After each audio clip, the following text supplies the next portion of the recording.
created these pseudo names, Tiftunubu, and all these names for all these people. It was so very interesting. I also admire your intelligence, the way you analyze issue. I'm a Pan-Africanist, so I really love when I see brilliant Africans making analysis on things that affect their country. So that's why I've been following you. I try calling in, and it's very difficult to get in. So tonight, when you have this StreamYard link, I'm like, okay, this is my opportunity. And I'm so lucky to be the last person to speak as well. Thank you so much. I'm happy to be here. Yes. Yeah. So I may not be a Nigerian, but I'm not a stranger to Nigeria. Let me first of all give a background of who I am so people understand what I'm going to say and why I'm saying it. I immigrated to Nigeria in the year 2000. I was 15 years old. Obasanjo just took over in 1999, a year after I arrived. I did my primary school in Nigeria, secondary school, wrote my WAEC in Nigeria. I went to New Horizons College in Niger State, Minna. I live in the Middle Belt. I've been to Kwara State many times. I speak Hausa very well. So I'm a half Nigerian, I will say, because I live in that country for more than 10 years. And I spend most part of my life there, and I have friends, family up till now in Nigeria. So if you wrote common entrance and you wrote WAEC, you should know Nigerian history, you should know the politics. And me being a Pan-Africanist, I have followed through most of the political activities in Nigeria. So that's what gave me, just to give you a background of who I am, so that I will be able to make analysis on the ongoing issues in Nigeria. Thank you very much. Please. Yeah. So I tried learning Yoruba, but I did not. I speak Hausa perfectly, because when you live in the north, Hausa is the common language there. So next to it, because I live in the Middle Belt close to Kwara State, so you have Yoruba language, but the Kwara people, sometimes some of them speak Hausa as well. So my Yoruba is not good. So what I want to speak here tonight, Mayegun, the issue of Nigeria. I'm from Liberia, by the way. The name of my country is Liberia. And if you know Liberia, Nigeria helped us in the 90s when we had civil war in our country. Liberia was falling apart. We fought civil war, from 1999 down to 2003, and Nigerian forces helped quench the civil war in Liberia. So Nigeria was the hope of the continent, the giant of Africa, the country we all look up to and say, one day in the future, this is going to be our China. This is going to be our United States. If Nigeria succeeds, Africa succeeds. Every African, especially if you live in West Africa area, I'm not talking about regular people, but people who really analyze issue, you will know that Nigeria was the hope of the continent. But unfortunately, in the last 10 years, we've seen Nigeria going down the drain. We're seeing Nigeria promising future now becoming dashed, and we've seen that it seems that there's no hope. So when people are making a lot of analysis, I come in and tell them that this is my own understanding. The problem in Nigeria is a summary of what is happening in all of African countries, which is number one, the way we got independence, the institutions that we inherited were not decolonized. It's like the colonial masters made a deal with people we call freedom fighters, and they replaced them. They just replaced the white Oyibo with our black brothers who continue the colonial legacy. And I will give you an example. Your police is a typical colonial police. During the colonial era, the police was meant to protect the colonial elite. The police was there to beat up the people, subdue them, and terrorize them to protect the colonial masters. That's what the African police do now. That's what the Nigerian police does. The elite of the colonial era, they were bourgeoisie who lived in Africa, but then their real home is London. Their hospital is Paris. When the colonial masters get sick, they take them to Lisbon, they take them to Paris, they take them abroad to go to get treated, in the what they call the metropole. Hmm. And the Africa was the farm, was the place they work, was where is where you extract the natural resources. The London is where you go to enjoy it. Our elite are following the same pattern. The educational institutions were designed to make the colonial masters to look like saviors and tell the people who have been exploited to appear as if they are being indebted. They have to be grateful to the colonial masters for giving them education. Why that education was actually a miseducation. If you watch our education today, it followed the same pattern.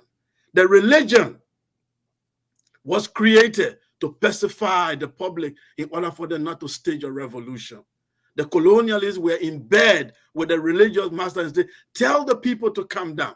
In fact, our traditional rulers, some of them were compromised. Those of them who refused to compromise were removed from their throne. If you compromise with the colonial system, then you remain on your throne. Today is the same thing. Our traditional leader have to compromise with the men in Abuja, the unknown forces in Abuja, in the capital. They have to connive with them to destroy your destiny. Now, all I'm saying here is that the colonial system continues, but it has just changed face. It just have a black face on it. So I say this to tell you, when people say, let's divide Nigeria, let's break up the country, let's have a Yoruba nation, let's have a Igbo nation. As a Pan-Africanist, I'm sad because our philosophy was to create a black United States of Africa.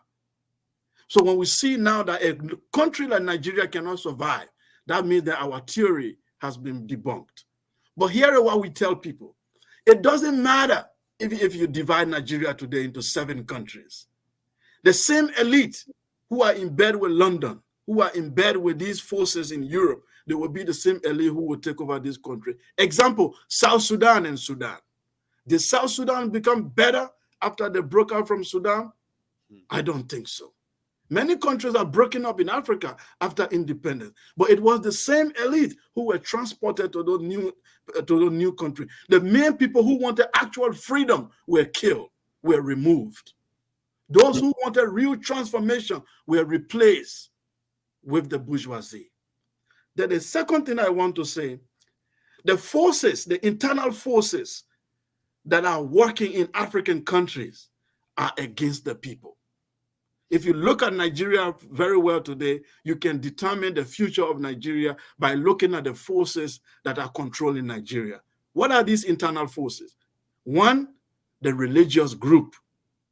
I grew up in northern Nigeria. I went to school there. I was born a Muslim. I studied the Quran. I went to, if you have been to Niger State, Mina, if you know the institution called RET, Islamic Education Trust in Mina, controlled by Sheikh Ahmed Lemu. Those are the people that brought me up. They gave me scholarship. I went to that school in New Horizons College. I graduated there. I learned the Quran. I was a Muslim until I started traveling, and I decided to put religion aside. What I saw in northern Nigeria is that these people were colonized twice. They were first colonized by the Sokoto Caliphate through the Islamic Revolution. They were still under that colonialism, then the British colonialism came.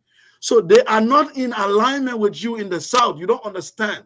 They are operating under 2 influences of colonial culture that they have inherited. One, they inherited an extreme version of Islam called Wahhabism, which even Saudi Arabia is trying to abolish and embrace modernity. This northern Nigeria inherited an archaic, outdated Islamic view that came from Baghdad and Saudi Arabia those days. They inherited it. And it is very much entrenched in their culture. They do not believe in Nigeria as long as they are not on top. As long as Islam, for them, the vision for Nigeria is for Islam to triumph.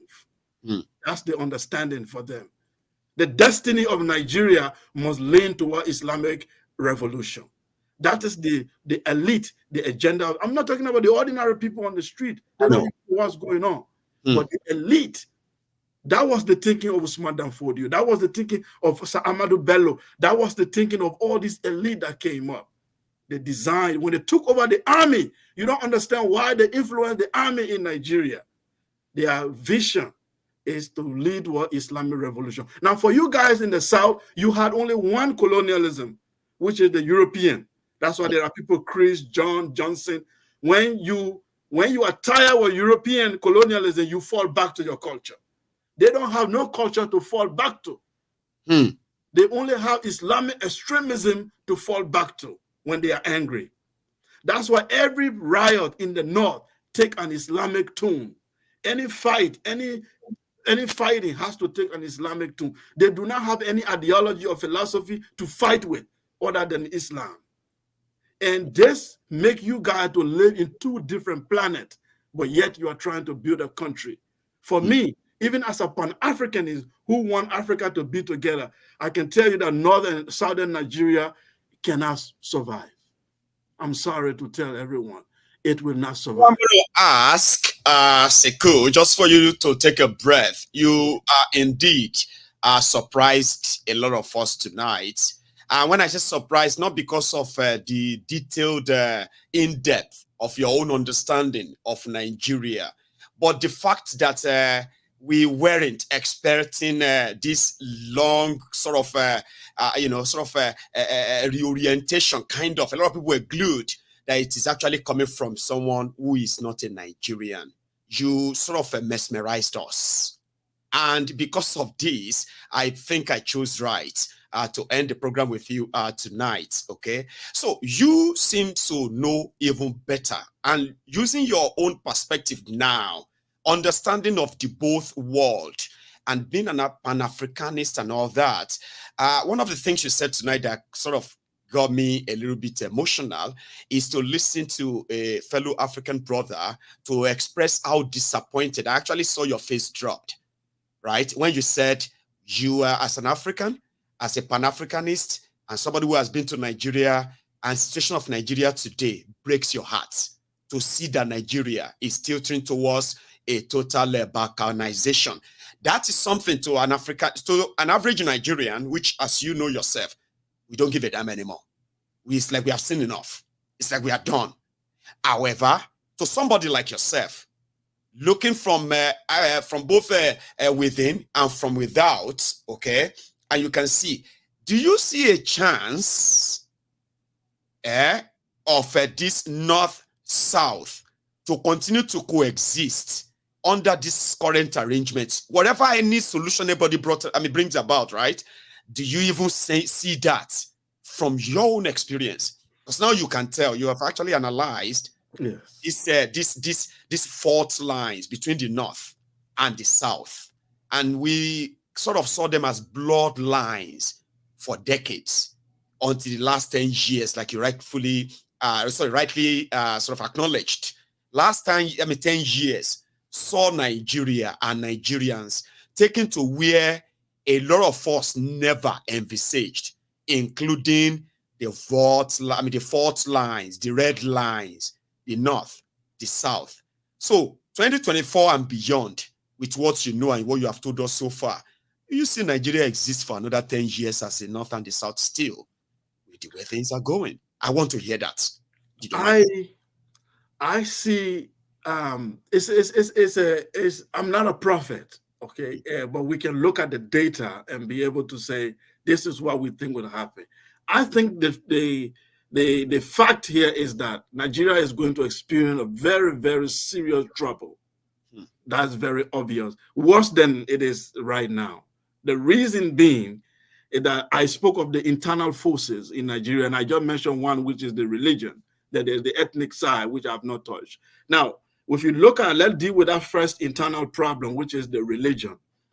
I follow one politician in Nigeria, in particular, who I love before Obi came on the scene. That was Showore, when he said, "Take it back." When he said revolution now, people didn't understand. Nigeria needs a revolution. And when we say revolution, it's not just people moving on the street or what, a transformation of thinking and transformation of institution. Complete transformation. Now, that transformation, even if you do it the way Showore wanted, you will have to do it twice. You will do one revolution for Nigeria, then you will do another revolution for the North. Anything you do to Nigeria, you have to do it twice in the North before it will succeed. You take your NSAS, for example.